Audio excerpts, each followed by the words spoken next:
We will see a bigger market for robots than for cars. But we made some changes, you know. We don't use that technology. We're gonna go up this crazy, dangerous road, and you don't know yet what's coming.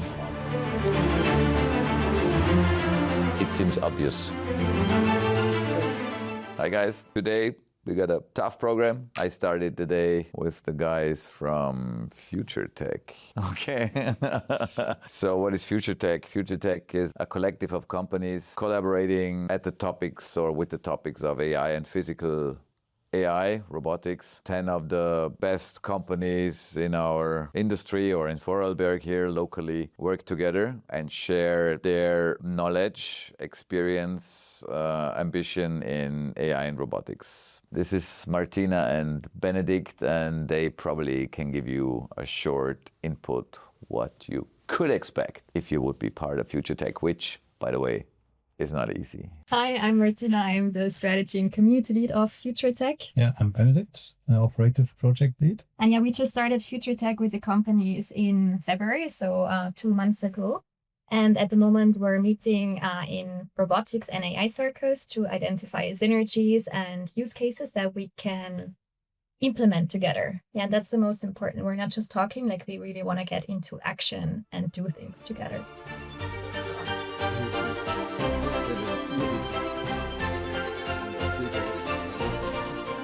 All right, guys, so today we're gonna go to our workshop and Steinbruch, the quarry, where we will build a big substructure building in the existing hole. We blast it out of the rock, and that will be the home of technology. Let's put it there. I mean, that was 1970. Okay, it's a very old quarry. This quarry is like 400 years old. We started 1970, but we all dig them out or we blast it all away. And now it's like at the end of the quarry, we're going like a couple of stories deep into the rock. So I want to give you a sneak preview to a very special project. As you know, with our product Tiny, if you want to look it up, it's tiny.rhomberg.com. This is a product for micro apartments, multifamily living, and it comes like a car. I mean, we're type of an OEM there, you know. You can go on the configurator, you choose your piece of land, whatever, but in that case, it's just parking lots. You import that. You say, I want to have 50 or 100 micro apartments, and then you can do with the configurator right on the spot. You can design the building there. And you will get the building, we will deliver the building in a very short time, on time for a fixed price on that spot. And it can be one of the solutions of the housing crisis because there's so many already sealed places in every city.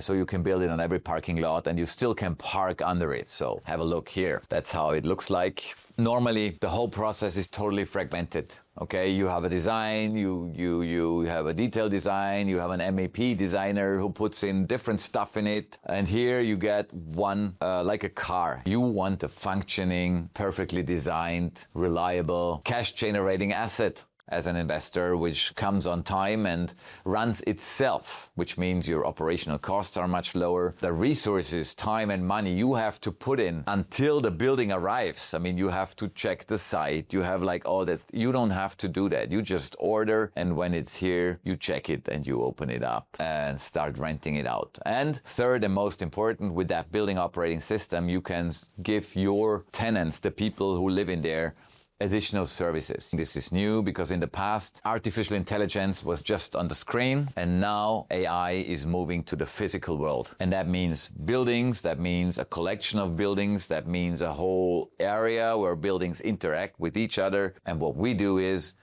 we build infrastructure for that future. The development speed is so fast. and the market here will explode. We will see a bigger market for robots than for cars, and it will be a probably different model, financial model. So probably for financial institutions, there will be a robot as a service model where financial institutions finance the hardware, and with a robot operating, with a robot as a service model, they are rented out on a monthly basis. But that will be huge, that business, and that will change so much our business models and probably the way our cities looks like. Quite interesting future.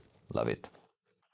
So we're heading for a short lunch to Chen's. It's an Asian restaurant. There will I meet Sofia Hagen by chance, because she just wrote me. She's in the region if I have time, and she will have like an event and exhibition in the Funkhaus. But she works a lot in Los Angeles, international renowned artists coming from Vorarlberg, like so many great stuff and people. Let's go.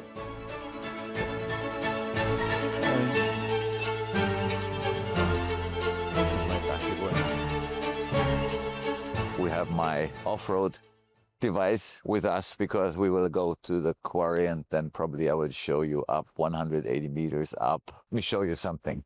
This is all seeds. Flower seeds, natural, organic seeds for my compound in nature. What has become more important with age? One of the most important things is that you value your time, which is obviously limited. When you're younger, you think, oh yeah, I have endless time, life is just infinite. But then you realize what is most important in life, and that's what you experience. Is the only reality you have is the moment, because that's what really is. The most scarce resource is your attention, your awareness. And where do you put your awareness? That is how your life looks like. So whatever you as a person think, what you express, becomes reality. So that's something you realize when you get older, how important it is to take care about this. Let's talk about the place in the background. Oh, that's the Bahnhof Bregenz. The ugliest railway station of the capital cities of Austria. And everyone says, oh, it has to go away. And there's some parts of it we believe could work totally the other way around to make it so attractive that people come to the city just because of it. Yeah, some friends of mine, and two you already have on one of the vlogs, are working on a different approach of Bregenz Bahnhof, and there are great ideas and visuals how that could work out, because 20,000 people are passing by every day. So if you put art in that locations, you have real interaction with different impressions and stuff, and you don't have to force people to go to galleries. Let's talk about money. How does it affect you, and how do you stay away from all those shiny little pleasures? Money is obviously important, because money makes everything go round, because otherwise you cannot sustain your life or care for your loved ones, whatever. So obviously you have to be part of that system, but owning money is not wealth itself. Being wealthy means, am I healthy? Can I do work or things I love and I like? Do I have a social life and connections? Can I experience life? I mean, love, even the hard things in a conscious way, so it doesn't kill you. So this for me is very, very important. And the most valuable things in life are not things, it's experiences. The last time I had a great day with my kids, the moment when this and that happened, those are things. When you think back, guys, and you remember something, you go somewhere, what was really nice in my life, it was probably not the new sports car. It was probably the birth of your child or something like this. Did you learn that the hard way? Yes.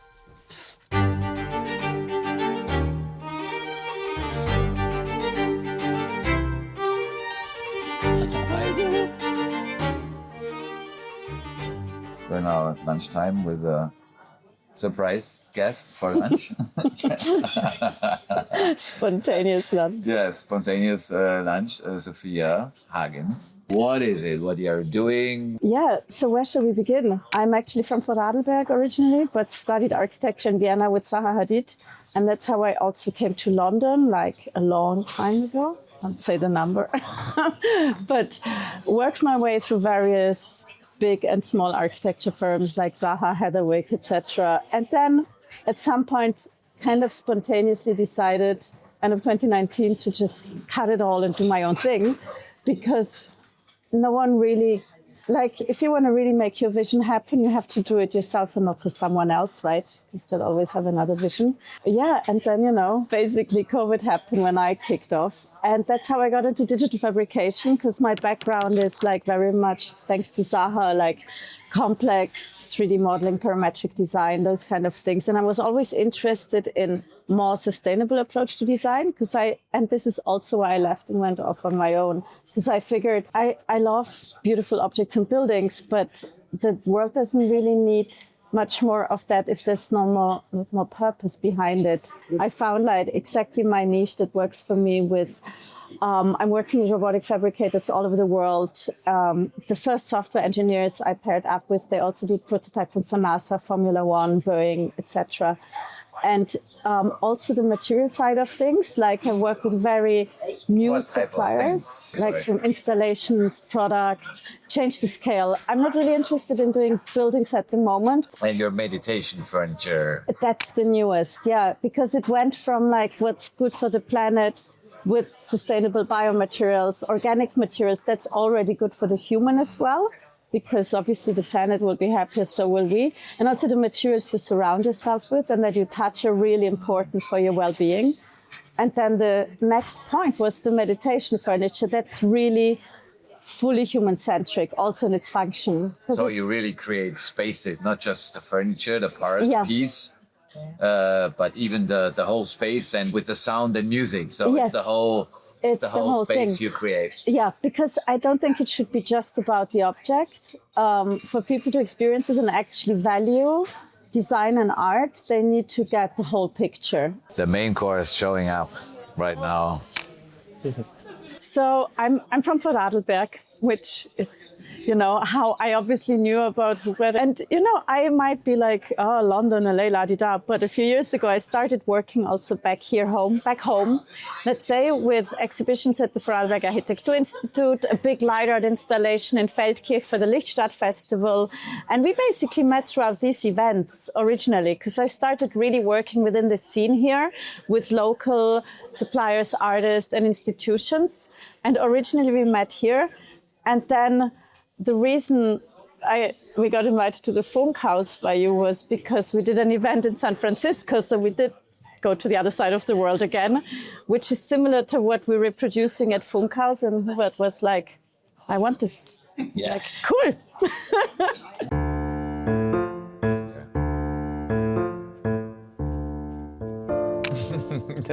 Well, there's a lot to talk about, but sometimes I really feel like I'm stranded on this rock. I don't know if you know Buckminster Fuller. He said spaceship Earth. There is no passengers. There is just crew. So everyone here is crew, and we should take care about the ship, What are we doing now? Now we are heading to our workshop of the construction company, of the local one, and to the quarry, which is almost finished now. It's the last 1 year where we dig out or blast out of the stone. And then it will be recultivated. That means we have to fill it up and plant a forest on it. We're working on a project for data center, and it probably is not good enough for the heavy bunker busters, but I think normal threats from nature, be it catastrophic events or rockets or drones, whatever it will be. It will be definitely enough. This is a very important project for Europe because it will be a big AI factory with the safest energy supply and backup power. And it could be a safe haven and backup for other data centers in Europe. But it's a great project for the region here because it attracts a lot of industry. It attracts a lot of young people. Now we are approaching our base for the construction. This is the entrance for the trucks to go in and get there the concrete or the material. This is like from the rail business. Rhomberg is our workshop where you can go in on 3 rails and bring in the trains in the workshop. This is our loco here for doing the pushing of the rail cars. So this is the workshop for the rail direction. Obviously, a workshop for trains is bigger than a workshop for cars and trucks. And this is equipment we built on rail cars, for instance. Here it's a conveyor band. So when you work in tunnels, you need to have a logistic for the material on the train itself. Fans for ventilation in these tunnels. This is very interesting because this is a horser crane. With that you can lift stuff running on rail tracks. Here you see it. But if you're not running on rail tracks because there are no rail tracks, you run like a tank. And here, that's a unit to concrete. If you build slab track, you have to install the track, then you have to adjust the track, make the alignment, and when the alignment is perfect to 1 millimeter, you concrete the sleepers. And when the concrete gets hard, you have the perfect track for metros or high speed. And for doing that, we developed like 25 years ago a patent, like I was involved, how to do that in a very efficient industrial way. And this is one of those things. And this looks familiar. You know it from construction sites. This is where the concrete goes in and you can pour the concrete here in the middle. Okay, let's go to the recycling, guys. You know, we think a lot in the way of circularity. So we try to get a lot of material back from our own sites and from other sites and sort it out and try to reuse it or bring it to places where they can reuse it. We use a lot of rail transport for this, but here is a place where we collect stuff. And this is part of human civilization too, you know. Somewhere the material ends up and then we sort it out. We try to bring as much back as possible. But that's reality. And this is something where we can load the trains with our material. And this is something where we unload the trains and bring it out. Oh. Guys, this is a crane for a rail-bound crane, which is used for our big railway sites or projects. So when you have to lift in a turnout or a switch, a big one, you need that type of crane, otherwise no one could lift that stuff. And here it will be unloaded. Look at here. So the rail car comes here, they unload it, and everything falls down, and then the conveyor is just pulling it up and bringing it over there through this conveyor belts. This is our quarry here. This is what already has been used and blasted away. And in there should the new structure fit in, but we're gonna have a look at it and we're gonna go up this crazy dangerous road and you don't know yet what's coming.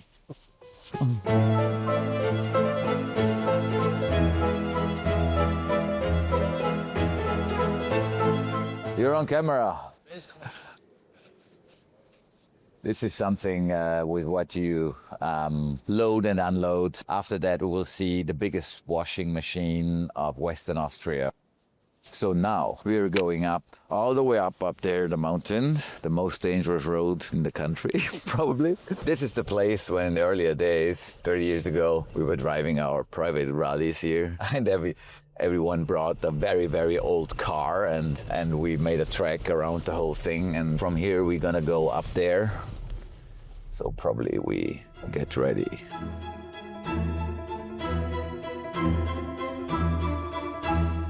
This is one of the old bunkers where we store the explosives for the blasts here.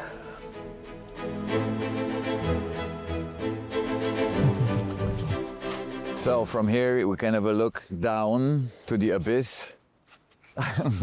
And where the water is down there, that's like the floor where the building should be in. 7-story concrete structure, and that's gonna be covered by soil, and at the end it should look like here.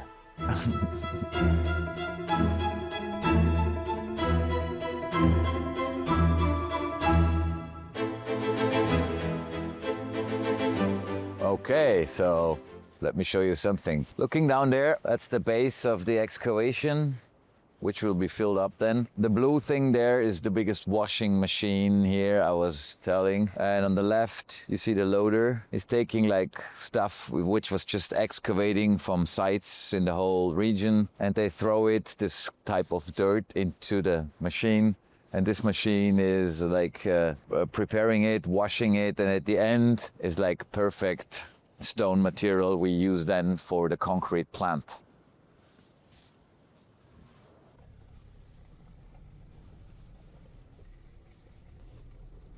And here it's very interesting because this material is millions of years old. And that's why you see different layers in there. You see the green, blue one. This is a different type of area and different type of stone.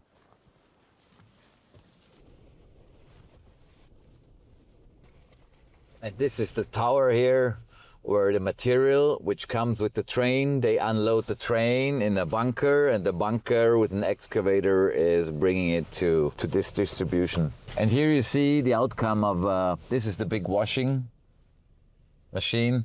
This is like the fine sand we use coming out, so different type of material. This is the sands.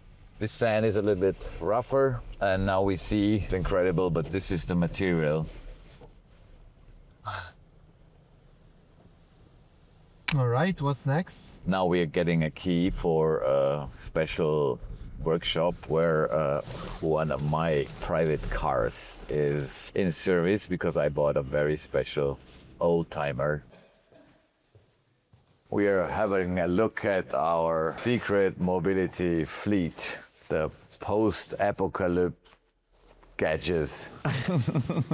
This is the world famous Pinzgauer, old military vehicle. Here inside you have space for like 10 people. You can even sit in the middle. And here even you have the mounting gears for the two rifles. This is the engine. Obviously everything is a little bit very basic. Even the heating, you can choose between heating like the window, if it's like cold and you need to see something, and heating your feet and yourself. And this is the one and only Defender.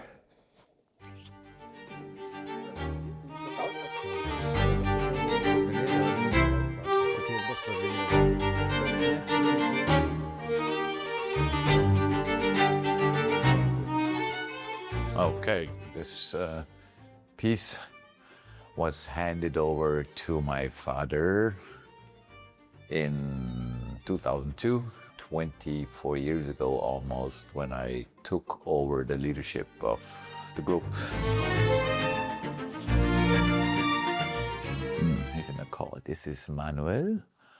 Manuel is our CTO, and he came from a software company 5 years ago. Quite strange that I could acquire a person like him. He has a doctor in statistics, and now he's one of the managing director of the Rhomberg Construction Holding. So this is the railway division. Hey guys, there's always an open space and heart for art.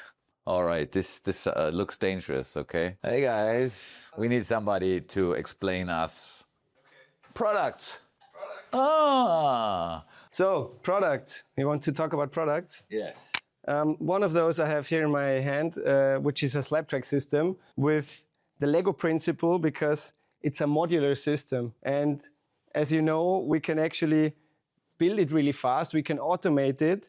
And it's also very fast to dismantle it and replace in case of an accident, for example. We have very high-tech products. Then we have products they don't look very high-tech, but have a great impact, like the SLS, Second Life System. If you have sleepers, like the wooden sleepers, and they're very old, sometimes the holes are weared down or weared out, so they just exchange the sleepers with new sleepers. That's not very resource efficient, and you need a lot of work and downtime on the track. So We have a patent on getting out the old screws, drill new holes, put in a very special metal spring and a very special secret sauce. This is the metal insert, yeah. So you drill a hole into the wooden sleeper and then you put in this metal insert, like a spring, and then you put in a secret sauce. And then you can drill in a new screw and it's like new, almost better than new. Another one, I just got another prop, is this transition module. So from any type of slab track, so our ICE system is a type of slab track, but there is also different ones. Or from a ballast track to a bridge, because a bridge is always hard. Yeah. So it's fixed, but the ballast is like wearing down. And so you get like this sharp edges. You cannot go with the rail. So then you need something for transition. Yeah. So, and there we also invented and patented this solution. It's called Vitras. And it's like a small bridge. Yeah. It's a leather-shaped steel structure with some elastic materials, and the sleepers are placed on top, and this smoothens the transition. Sometimes it's just small things with a smart approach. That's what we like at Rhomberg Group. Hey, this is Harold in there. He works with me for over 15 years. We are the guys working on wood hybrid system, new methods of construction, everything that has to do with prefab and the wood, power of the wood in the construction industry. So probably we can ask him a question which could be of interest. Cold call. How does the future of construction look like? The construction industry will change completely. I think there, especially in the demographic situation in Europe, especially Germany, Austria, and in Benelux countries, there will be a huge change, especially in the skilled workers, and we expect that we have focus on products and systems, especially for residential buildings, for student housing, as also for boarding houses. And the traditional building concept will change immediately. And in our case, we think that we need other skills, we need other workers, we need other technologies to improve the building industry, the process, especially in the part that we think with digitalization, also in combination with artificial intelligence, that we improve the quality in the design, improve the quality in the production, in the purchase management, also in the assembly, that we can realize buildings less expensive, higher quality in a shorter time. That we think is the future, how we build, especially in the Rhomberg Group. That's amazing, isn't it? So guys, a long day comes to its end, doing a lot of stuff, showing stuff, learning stuff, vlogging a lot, which I'm still trying to improve. I hope you're fine with the content, you love what we're doing. Let us know what else we should cover. If I should talk more about probably systemic world, society, philosophical issues or not. We just mix that stuff in because that's what is part of my thinking, part of how I see the world. And for me, as the owner and CEO of a group, it's very important that you have the long-term vision or long-term sensors. You see the complexity, you understand the systemic approach, how technology can now give the push to the next level. We need to get better in construction. We're using so many resources and energy. So there has to be other operational models like modern methods of construction. We are following that path. We try to lead that path. Sometimes it's hard because the market is not still there. And probably we, together with other companies, future-oriented, sustainable, technology-loving companies in our industry, together, we can achieve that too. Let's make that new market, make it visible what's possible, and just do it. Have a good time.